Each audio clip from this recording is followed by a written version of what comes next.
Hello, magandang morning mga kumare nating hikmay. So for today's video guys, ang Balik Alindog challenge naman ang ating gagawin. So ayan, magja-jogging muna tayo para kahit paano mabawasan ang timbang. Sige, jogging na. At ganyan naman ang jogging mo manay. So dito guys, makikita natin dito sa ating asyenda. Ayan, ginawa ng subdivision. Dito talaga makikita natin na sobrang tahimik, diba? Ayan, marami pa mga bakanting lote, mga square meter. Baka gusto na yung mga kumuha guys. Murang-mura lang. Napakatahimik dito talaga. Makikita natin dito na safe tayong lahat dito. Walang ibang mga ngahas na pumasok sa mga pain ninyo. Ito, talaga nagkagandahan din. Ito yung mga naunang umuupa dito sa atin. Ganda ng mga bahay. Ito yung isa natin kapitbahay dito. Ayan. Dito na bata pangalan. Dito naman tayo sa naunahan. May nakaparada pang motor. Yan, makikita na natin yung mausoleo ni Redford White, yung dating artista, yung comedian.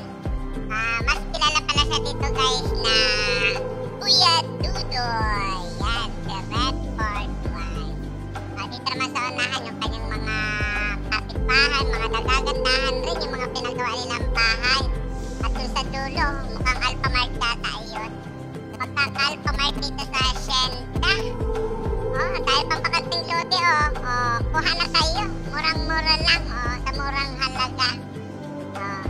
Yan, meron na tayong mga bisita dito, mga kumare natin na nagja-jogging. So, nagbabalik Alindog challenge din sila.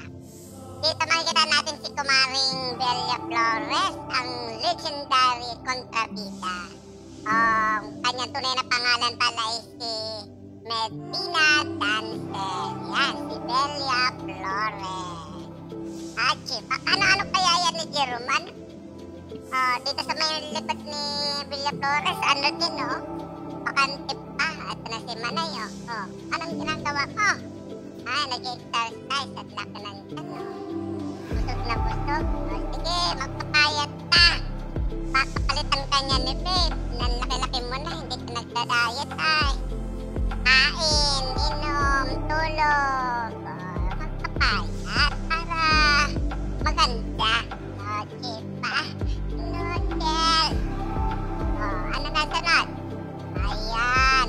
Pinapakita natin yung ganda ng hacienda dito sa San Jose del Monte, Bulacan.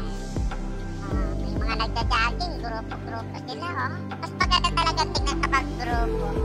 Kasi nagkakaisa-kayo. Yung sama-sama talaga. Puti pa lang ang mga umuupa natin, Mga 6 feet under the ground. Siyempre, pagkatapos mag-jogging, kakagutom. Kakain muna. Ay, gutom na gutom si Manay, Yan, bihon yung kinakain niya. So, shoutout dun sa kinakainan namin tuwing linggo. Bitbitan nyo naman yung kaya tong repolyo. Ang lalaki. Next, ay, spaghetti. Spaghetti. Pero masarap yung luto nila ngayon. Nung nakaraan linggo, hindi ko gusto. Sama ng lasa. Ngayon maganda-ganda. Parang UFC yung gamit nila. Maganda kasi kapag UFC ang gamit na spaghetti. At talagang masarap. Garantisadong manyaman. Mekeni. Diba?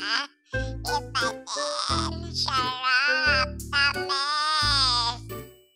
Sige, kain. Kain ka naman ay. Diba?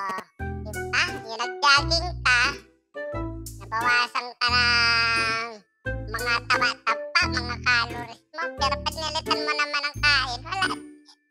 Diba din talagang expired dito si Manay ay expired. Unlegit na Kumaring expired. Wala daw lasa. Kawawa naman pagkatapos mag-jogging. Masakit ang katawan. Tulog mo na. Tulog mo na yan,